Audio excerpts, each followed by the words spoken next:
Lights out, everybody. Lights out.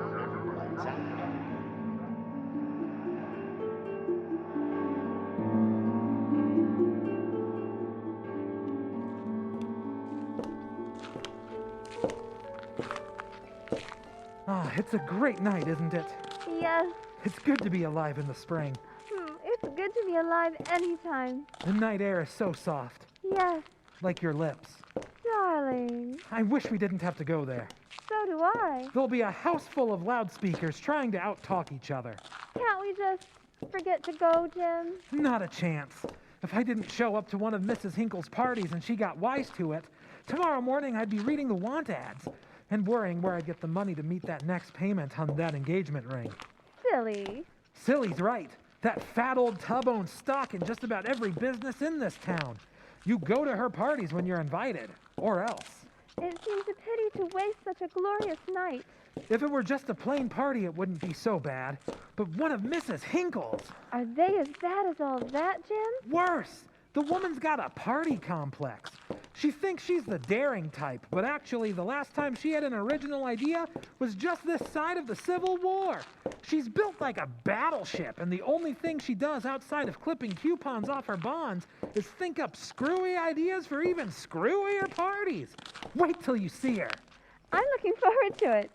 What about Mr. Hinkle? Oh, he makes a fit partner for her. He's as small as she's big, but he's about as party cuckoo as she is.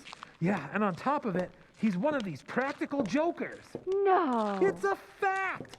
Palm ticklers and itch powder and water squirting out of a flower's buttonhole and all that kid stuff. I tell you, the pair of them are enough to make a person sick. Have we much further to go, Jimmy? No, unfortunately, it's just around the block. I sure wonder what screwy idea they've got cooked up for tonight. Do you mean all of their parties are different? Yeah, different, and yet the same. The last one I went to, she had the house fixed up like the inside of a barn. Cows and chickens wandering around the parlor and all that sort of stuff. Oh, you're fooling. So help me, after the liquor started circulating, somebody found that one of the hens had laid an egg, and he popped someone with it, and the fun began. They threw everything around but the cow, and if it wasn't for the fact that the Hinkles have a bank account big enough to choke an ostrich farm, the whole shebang would have landed in the hooskow. Oh, my goodness, Jimmy. I don't think I want to go to their party. I mean, if that's the way they are. No, don't worry. I understand that tonight the Hinkles are having just a quiet evening at home. I hope. I don't like the way you said that. I hope. Jimmy, do you hear what I hear? Yep, that's their place, all right. A nice, quiet evening at home, eh? You should hear the Hinkles when they really get going. Do we have to go there? Do we really, Jimmy? Ours is not to question why. All we can do is to go there and hope to heck that she isn't throwing a circus party with a couple of lions running loose. I'll do more than hope, Jim. I'll pray. Okay, and while you're praying, pray that Mr. Hinkle doesn't pull any of his pet practical jokes on us. His idea of good, clean fun is to wire up a chair with electricity and then shock the back teeth out of anyone who sits down in it. Oh, they're hurting me, Jimmy. They're trying. Quiet, everybody. Quiet, please. Quiet. Ladies and gentlemen, it gives me great pleasure to introduce to you the queen of the party makers, none other than my own dear wife. Thank you, dear friends. Thank you. It does my heart good to know that you appreciate these little gatherings, which have come to mean so much, I'm sure, to the social life of our community. But enough of that. As you all know, I pride myself, if I might use the word, on the originality of my little parties. Well, as you know, we've done just about everything at these parties. That is to say, everything really clever. So tonight, I simply racked my brains for something that just hadn't been done before, and I'm sure when I tell you what it's all about, you'll agree with me that it's going to be quite a treat indeed. In fact, if I do say so myself, never in all the many years I have been entertaining folks have I ever had the good fortune of thinking of as clever and original and entertaining an idea as I've thought up for you tonight. It'll thrill you. I simply know it will. I don't like the look in that woman's eye, Ellen. Oh, don't be silly. She's not as terrible as you said she'd be. I bet she's going to say that we're going to play post office or kitty in the corner. That's what you think, darling. That's what you think. And so, it is with the greatest of pleasure that I announce the pièce de résistance of our evening entertainment, which I'm sure will thrill all of you. None other than an actual ghost seance. Quiet, please. Quiet, please. Mrs. Hinkle has something more to say. Quiet. Thank you, Mr. Hinkle. And now, ladies and gentlemen, if you all please, come into the next room and the seance will begin. Hurry now. The spirits in it must not be kept waiting. In here, please. In here. Oh, Jimmy, I don't like this. Oh, don't worry. We'll just sit around in a circle and hold hands. I won't mind that part of it. A ghost seance. Is that woman's idea of fun? It's all right, dear. I think we can sneak out now and she'll never know what happened to us. The old battle axe. What? Here come the Hinkle. Oh my gosh. Ah, here you are, Jimmy. Now you and your young lady get right in with the rest. Right in. The spirits and the ghosts are waiting. Now, everyone take a chair around the table. Quickly, please, quickly. Sit here, dear. All right. Now, everyone join hands. Everyone join hands. Mr. Hinkle, turn off the lights. Mr. Hinkle, did you hear me? Turn out the lights. Right, my dear. Oh, Jimmy, I wish I was home. Say, this is nothing. You ought to see the Hinkle's really bright ideas. I'll bet they're the ones who started the San Francisco earthquake. Ladies and gentlemen, please, we cannot expect to have the proper contact with the spirits unless we have silence. Thank you, Mr. Hinkle. Those are my sentiments exactly. The spirits, the spirits, where are the spirits? I am the spirit of 1776. Now, please, my friends, please. This is a serious affair. Mrs. Hinkle is trying to awaken the spirits of the departed. I am the spirit of spring. Mr. Hinkle, you must do something. We must have quiet. How can I contact the spirits of our forefathers? You hear? Ladies and gentlemen, quiet, please. Quiet. How long is this going to go on? Let's try and sneak out now. I can't, Ellen. I just can't. If old Eagle Eye found out... All this silly nonsense. Sitting in the dark and holding hands as if... Now, Wait. Quiet. No more whispering, if you please. If any of you think that this seance, which I'm about to conduct, is not perfectly serious, I assure you emphatically that it is. You see, last week I went to see one of the greatest mediums in existence, and she told me I myself was a medium. I myself am psychic. Isn't that right, Mr. Hinkle? Absolutely, my dear. She said you were positively psychic. Now, hold tightly to your neighbor's hands, and I will go into a trance. Here I go. She's been in a trance all her life. Quiet. Let's see what she does. I am now in a trance. I am now the voice of the world beyond. All the scummy parties. The voice of the other world. She sounds like the voice of fatty degeneration. I bring you my spirit control. Listen to him. Knock, knock, who's there? Quiet, please. Oh, spirit of the other world, speak and bring us wisdom. Of all the nonsense. That woman isn't a medium, is she, Jimmy? She's medium crazy, that's what she is. Jimmy, Huh. why did you stand up? What? It's so dark, but I see you standing by me. Why don't you sit down? But I am sitting down. Then what?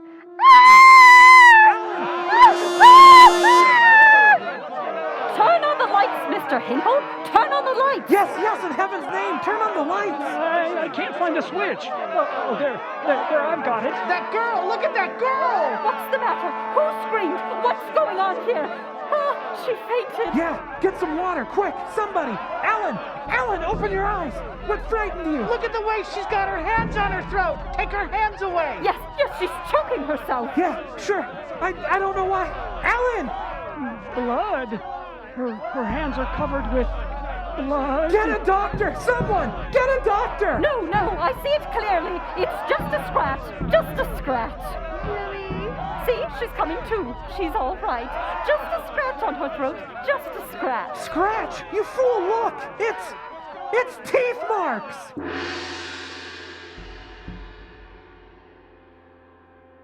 Jeffries? Jeffries? Yes, Mrs. Hinkle. Jeffries, are they all gone? Yes, madam. All. Then run along. Run along and close up. Yes, ma'am.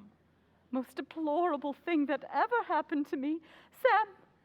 Sam, are you falling asleep down here? What? Oh, get up out of that chair and let's go upstairs and go to bed. Most disgusting party I ever had the misfortune of being concerned with. Oh, it did. It turned out badly, didn't it? Not at all. It would have been most entertaining, but for that disgusting little person fainting that way. But her throat. Now, don't start that again, Mr. Hinkle. It was nothing at all. A mere scratch. Teeth marks indeed. But they were plain. Now, don't start arguing, Samuel Hinkle. No, my dear. She got all nervous and excited there in the dark, and she scratched herself, that's all, breaking up a perfectly good evening with her hysteria. Well, come, let's go upstairs. Yes, my dear. Screaming and carrying on like that, absolutely disgusting. Yes, my dear. Ruining a perfectly good party that way. And that Jimmy person, persisting in wanting the police in when one could see it was nothing but a scratch. Teeth marks indeed. Yes, my dear. Oh, I'll fix that young man's goose tomorrow morning. I will. Police in my house. I'll teach him. He'll be walking the streets when I get through with him. And perfectly right, my dear. And I spent so much time thinking up the idea of the party. And we had such clever stunts planned, didn't we? Yes, my dear. What would people think of me? Such a disgusting exhibition. Well, Samuel, open the door. Open the door. Yes, my dear. Sleep. That's what I need. Sleep to forget the entire atrocious affair. Well, turn on the lights. Turn on the lights. Oh, yes, my dear. All those clever little things we figured out. The luminous paint to shine in the dark, and you're getting under the table and pulling at their legs, and... Ah! Sam! Yes, my dear. In my chair, by the window. My goodness. Do you see her too, Samuel? Yes, of course. Who is she? I never saw her before in my life. Speak to her, Mr. Hinkle. Find out who in the world she is. Well, I... Oh, you mouse, you. Old woman, who are you? What are you doing in my bedroom? She can't hear you, my dear. She wants you to come closer. Of all the nerve. Filthy old hag. Get out of my chair. What are you doing here? Who are you? You ask who I am. You heard me. Who are you? How did you get up here? Hinkle, call the police. Yes, my dear. Hinkle, wait. Huh? Come closer, both of you. Get out of my house. Out, I said. Hinkle, what are you standing there for? Do something. Yes, my dear. Both of you, closer. I'll fix you. I'll fix you.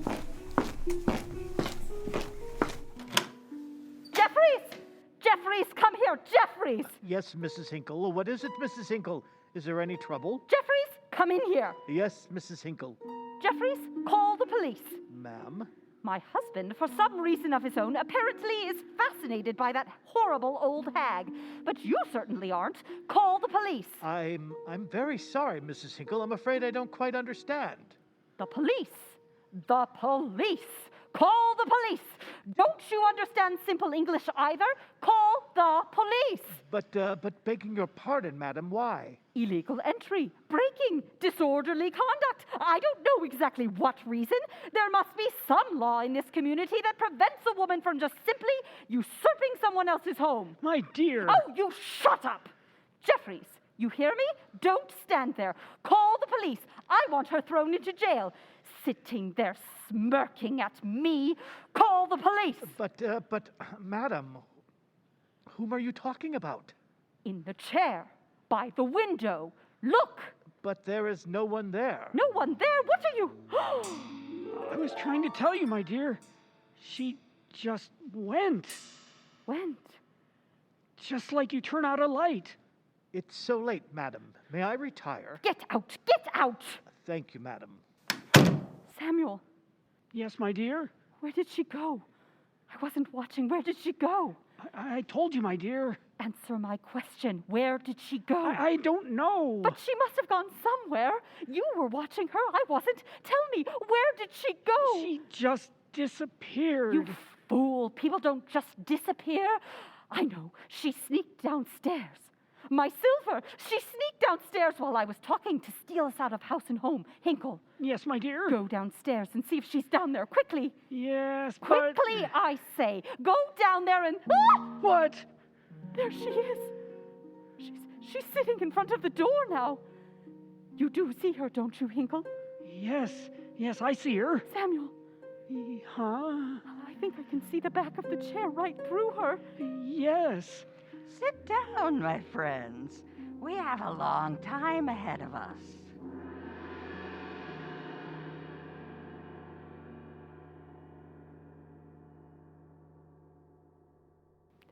Sam.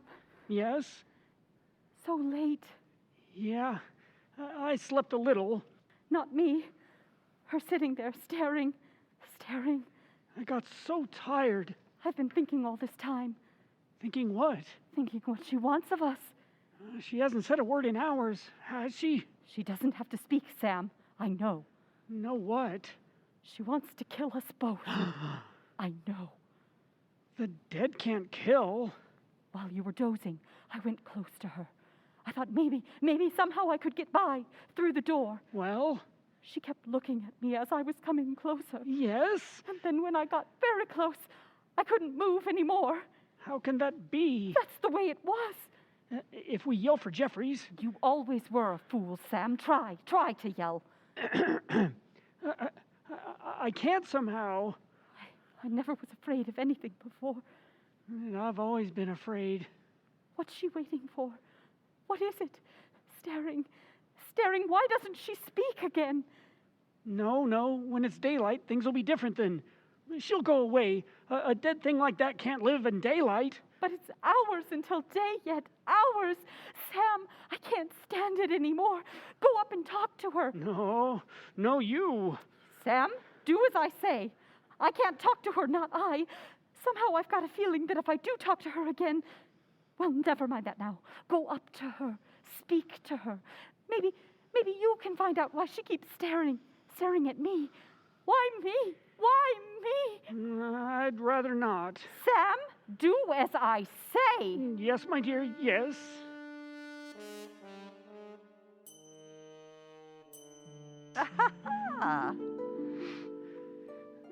Excuse me, please. Come closer. We have much to talk about, you and I. No, it's not me that wants to talk. Please, my wife. She is afraid to talk to me. She's afraid that something will happen. And so it will. She asked me to ask you why you keep staring at her. Did you ever see her blood? Huh? She has so much of it swimming in her veins. And I have none. You'll excuse me, I don't understand. There are some of us who could go back to living if we had blood. She wants to know just what you want. Did you ever walk along a quiet street and suddenly think there was someone close behind you? Eh? Did you ever sit alone in a room, just at dark, and suddenly think that there, behind the chair, if you but turned around, there was someone standing, someone you didn't dare to look at? She wants to know just what you want. You want your life, don't you, simple man? Answer me. You want this thing you call your life? I want to live. Yes, sure. And so do I. And only through blood, red blood, can I have life. The life I want. Well, what can I do? I mean, I don't understand. Really, I don't. Death or life? Which do you want, little man? Which? Life. Then listen to me. Put your ear close to me. Here's your choice. Your life or hers? You believe I am not of the world, you know. Yes, I always believed. Then believe I'll take that miserable little life of yours, unless you do just as I say. I don't want to die. Those pills for sleeping that your wife takes often, There on the table by the bed. Well? Fix them. A quick death, quicker than I would give her. You must give them to her.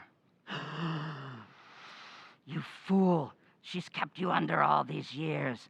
With her, you've been a man, and yet not a man. Now I give you life. Give her the pills, you little fool. No one will know it. And then I'll go away. I'll let you all alone. Give her the pills, and I'll leave you. You will? Yes, I will. Give her the easy death, little man. Hurry. Yes. Why not? She's to blame that you're here. She did it at that crazy party. How or why, I don't understand, but she did it. Why should I die? Why should I? Yes. Why should you die? Make her sleep and you'll be free of me forever. Yes, I'll do it. I'll do it.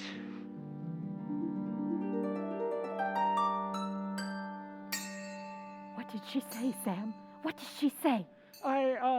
Speak, You fool, speak! You talked so long with her, I couldn't hear a single word. What did she say? Staring at me. Look at her! Still staring at me, Samuel! You've got to tell me, what did she say? Well, you should go to sleep. Sleep? What are you saying? Yes, that's what she said. If you go to sleep, she said she'll disappear. Go back to where she came from. So just sleep. Sleep? Yes, I'll get your pills. I'll get your pills. Old thing, sitting there, staring at me. Who are you? Where did you come from?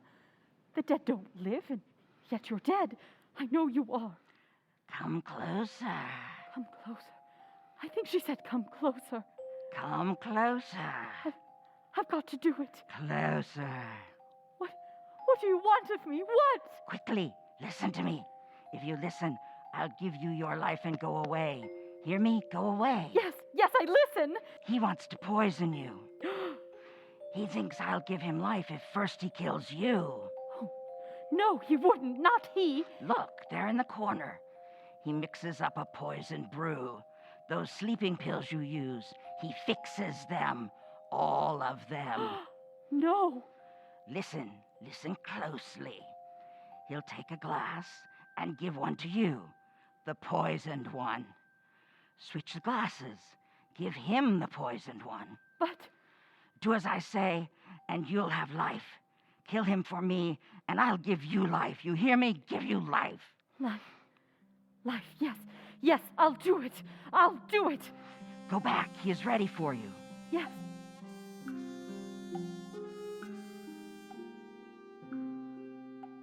Here, my dear, this will make you sleep. See, I've mixed one for myself, too. Yes, I see. Here, this is yours. The pill is in the water? Yes, the usual one. Here, I'll drink with you. There's one in my glass, too. Sleep. We'll sleep until it's day, and then the horrible old woman, she'll be gone. Look, she's standing up. Where? No, she's still sitting there as she's been for hours. You moved these glasses? No, they're just the way they were. This one is mine. Yes, that one is yours. Drink. Yes, and you drink yours. Together. Everything will be fine now, fine. Yes. All my life has been run for me. First my mother, and then you ran it. What are you talking about? And now for the first time my life is going to be my own. You hear me? My own. I'll do what I want when I want.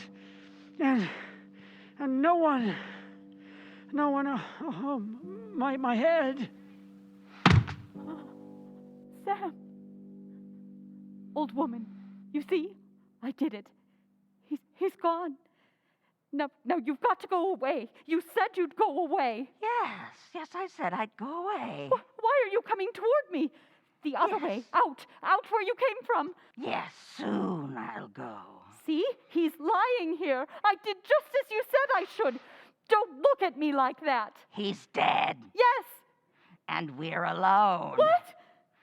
Alone, me and you, and the blood in your veins. What? While he lived, I couldn't touch you, but now he's dead. Stop looking at me like that.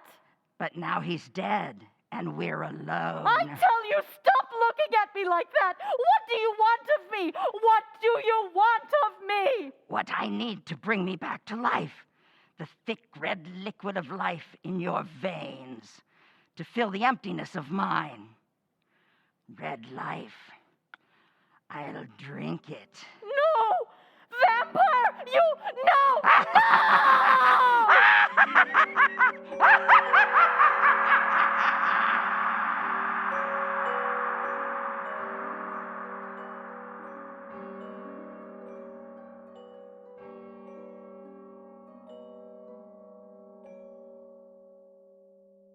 Lights Out, written especially for radio by Arch Oboler, comes to you each Wednesday night from our Chicago studio. You have been listening to Lights Out, Ghost Party, recreated by Lincoln Community Playhouse, featuring our Playhouse on the Air performers. Playhouse on the Air was directed by Morrie Enders, with Barb Armstead as stage manager and Sara Bournia as sound technician.